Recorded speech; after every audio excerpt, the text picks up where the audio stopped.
Hello students, पिछले class में हम लोगों ने सेल के डिफिनीशन को समझा था और साथ ही साथ डिस्कवरी ऑफ सेल देखा था। तो उसको थोड़ा सा रिवीजन करते हुए हम लोग आगे की जो टॉपिक्स हैं उसको हम लोग क्लियर करेंगे।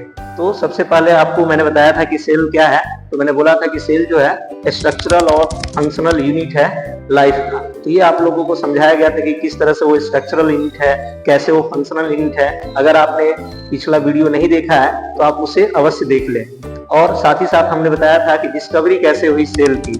तो आपको ऑलरेडी ये सब पता है, लेकिन इसको रिवीजन के रूप में हम लोग देखेंगे। तो इसमें मैंने आपको बताया था कि रॉबर्ट हुक ने सबसे पहले आपको सेल की खोज की थी, और उसमें मैंने आपको ये भी बताया था कि उन्होंने जो सेल की खोज की थी वो डेड सेल थी, यानी मृत सेल थी।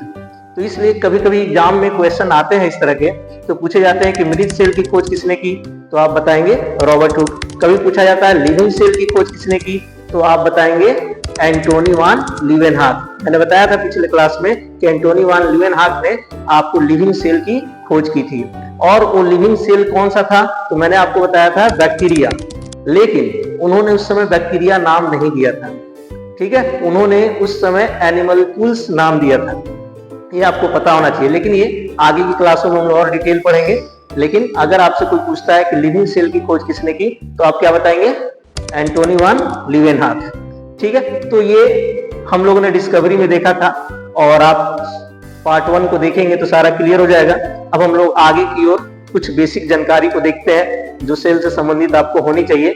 जैसे आपसे हमेशा पूछा जाता है कि कौन सी ऐसी सेल है जो सबसे छोटी है, यानी स्मॉलेस्ट सेल कौन सी है। तो जनरली आप लोगों को भी याद होगा स्मॉलेस्ट सेल कौन सी है, तो माइकोप्लाज्मा। क्या है, माइकोप्लाज्मा। ये सबसे छोटी कोशिका मानी जाती है। लेकिन माइकोप्लाज्मा सभी नाम याद रखते हैं, लेकिन माइकोप्लाज्मा का एक नाम और है जो अब एग्जामों में आ रहा है, तो लड़के वहां कंफ्यूज हो जाते हैं। जैसे माइकोप्लाज्मा का एक और नाम है PPLO। PPLO इसका पूरा नाम जो होता है ये होता है प्लीरो निमोनिया लाइक ऑर्गेनिज्म।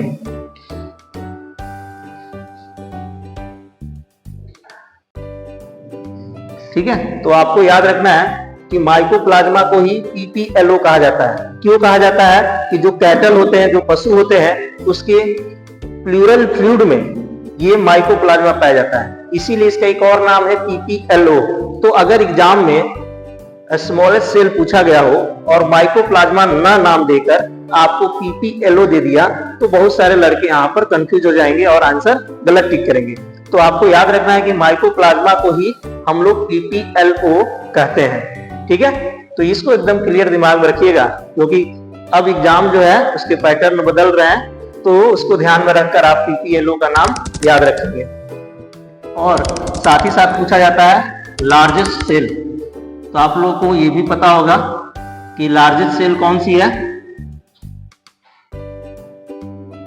तो लार्जेस्ट सेल आपको पता है कौन, ऑस्ट्रिच एग।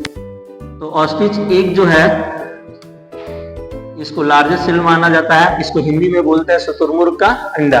तो शुतुरमुर्ग का अंडा जो है ये सबसे क्या है, बड़ी कोशिका होती है, ठीक है। तो ये बेसिक जो क्वेश्चन है ये आपको पता होना चाहिए।